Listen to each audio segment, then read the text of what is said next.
हर हर महादेव। मैं राजा सचदेवा, आपका स्वागत है मेरे YouTube चैनल पे राजा सचदेवा ऑफिशियल पे। एस्ट्रोलॉजी से जुड़ी कई खास बातें इस चैनल पे अपडेट होती रहेंगी, या खास उपाय, आपकी समस्याओं से जुड़े कुछ खास उपाय इस चैनल पे अब अपडेट होते रहेंगे। तो अगर आपने मेरे YouTube चैनल को अभी तक सब्सक्राइब नहीं किया तो चैनल को सब्सक्राइब करना ना भूलें और बेल आइकन दबाना ना भूलें। हर हर महादेव। हर हर महादेव। जय माता दी, जय श्री राम। मैं राजा सचदेवा। जैसे कि हम सब जानते हैं कि शारदीय नवरात्रे 25 सितंबर 2022 से 5 अक्टूबर 2022 तक रहेंगे। शारदीय नवरात्रों का महत्व असत्य पर सत्य की विजय, अधर्म पर धर्म की विजय है। जैसा कि हम सब जानते हैं कि इन 9 दिनों में माना जाता है देवी दुर्गा धरती पे आती हैं। धरती माँ दुर्गा का मायका है और इन 9 दिन उनके धरती पे आने की खुशी में हम इन 9 दिनों को धूमधाम से मनाते हैं। नवरात्रों से जुड़ी 2 पुरानी कथाएं हैं। पहली कथा के अनुसार एक महिषासुर नामक दानव ने ब्रह्मा जी को प्रसन्न करके उनकी तपस्या कर उन्हें प्रसन्न करने के बाद उनसे ये वरदान मांगा कि कोई भी देव, दानव या धरती पर रहने वाला मनुष्य उसका वध ना कर सके। और ये वरदान पाने के बाद उसने धरती पर आतंक मचा दिया, नुकसान पहुंचाया काफ़ी। तो इस बात को देखते हुए देवी शक्ति ने माँ दुर्गा के रूप में धरती पर जन्म लिया और उससे 9 दिन तक युद्ध किया और 10वें दिन उसका वध कर दिया। तो इसलिए इन 9 दिनों को नवरात्रों के रूप में मनाया जाता है।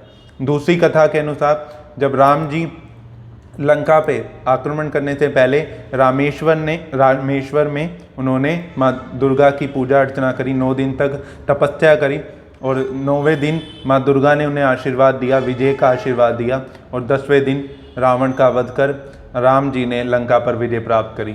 नवरात्रों के इन 9 दिनों में क्या क्या चीज़ें हमें नहीं करनी चाहिए, किन किन बातों का हमें ध्यान रखना चाहिए या किन किन बातों से हमें परहेज रखना चाहिए। सबसे पहली चीज़, अगर आपने घर में कलश स्थापना करी है या अखंड जोत जलाई है तो वहाँ पे कोई ना कोई हर वक्त मौजूद ज़रूर होना चाहिए। आप जोत को, कलश को अकेला बिल्कुल भी ना छोड़ें, इससे भी माता नाराज़ हो जाती हैं। दूसरी चीज़, आप कोई भी घर में किसी को भी नखून नहीं काटने चाहिए, बाल नहीं काटने चाहिए, दाढ़ी मूछ नहीं करानी चाहिए और बच्चे का मुंडन नहीं कराना चाहिए, इससे भी माता नाराज़ हो जाती है। तीसरी चीज़, हमें प्याज और लहसुन का प्रयोग नहीं करना चाहिए अपने खाने में बिल्कुल भी, इससे भी माता नाराज़ हो जाती हैं। और हमें मांस मदिरा का सेवन नहीं करना चाहिए, इससे भी माता नाराज़ हो जाती हैं। अगर आपने व्रत रखा हुआ है तो आप अनाज का और नमक का बिल्कुल भी सेवन ना करें। अगली चीज़, आप इस चीज़ का ध्यान रखें कि अगर आपने व्रत रखा हुआ है तो आप चमड़े के जूते, चप्पल, बेल्ट, पर्स, कुछ भी ऐसी चमड़े की चीज़ अपने पास ना रखें या उसका प्रयोग ना करें, इससे भी माता नाराज़ हो जाती है। तो ये कुछ खास बातों का आपको ध्यान रखने की ज़रूरत है। हर नवरात्रों में ये सब चीज़ें नहीं करनी चाहिए, इससे माता नाराज़ हो जाती है। नवरात्रों के 9 शुभ दिनों में हमें क्या क्या चीज़ें करनी चाहिए जिससे माता रानी हमसे प्रसन्न हो जाए और माता रानी का आशीर्वाद हमें प्राप्त हो। सबसे पहली चीज़, जैसा कि हम सब जानते हैं कि माता रानी को लाल रंग अति प्रिय है, तो हम लाल रंग के फूल चढ़ाएं, लाल रंग की चुन्नी चढ़ाएं, साथ ही माता रानी को लाल रंग के वस्त्र पहनाएं। दूसरी चीज़, किसी लाल कपड़े से आप माता की चौकी सजाएं, इससे समृद्धि आती है और भाग्य अच्छा आता है घर में। अगली चीज़, आप अपने घर की मेन एंट्रेंस पे सिंदूर से स्वास्तिक बनाएं।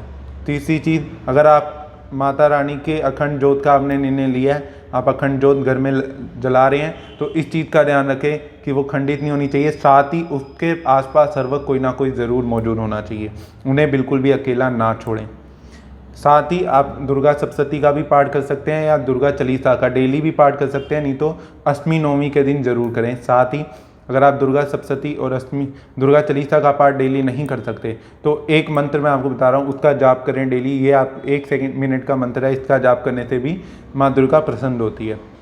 मंत्र है ओम ह्रीं क्लीं चामुंडाय विच नमः। इसका आप डेली जाप कर लिया करें, इससे भी माँ दुर्गा प्रसन्न होती हैं। और संभव हो तो अष्टमी नवमी के दिन दुर्गा सप्तशती का, दुर्गा चालीसा का पाठ ज़रूर करें। अब आपसे बात करूँ, अगर आपको संतान सुख में कठिनाइयाँ आ रही हैं, संतान सुख नहीं मिल पा रहा, बहुत कोशिश के बाद भी आपको बच्चे के सुख नहीं मिल पा रहा, बच्चा नहीं हो पा रहा, तो आप ये उपाय करें। आपने करना ये है, सिंपल सा आपने उपाय करना है, छठे नवरात्र में करना है। आपने माँ दुर्गा को एक पान का पत्ता चढ़ाना है, ध्यान रहे कि वो कटा फटा ना हो, साफ़ सुथरा पान का पत्ता आप माँ दुर्गा को चढ़ाएं और अपने लिए संतान सुख की कामना करें। दूसरा उपाय आपने ये भी छठे नवरात्रि पे करना है। आपने करना है माँ दुर्गा को सूखे मेवे का भोग लाल चुन्नी के अंदर भोग लगवाएं और साथ में भोग लगवाने के बाद उसे खुद खा लें। इससे भी आपको संतान सुख की प्राप्ति होती है। तीसरा उपाय आपने ये करना है, श्री कृष्ण की बाल रूप की फ़ोटो लेनी है या कोई मूर्ति ले लें आप, उसको आप अपने घर के मंदिर में लगाएं और उससे रोज़ सुबह शाम संतान सुख की कामना करें।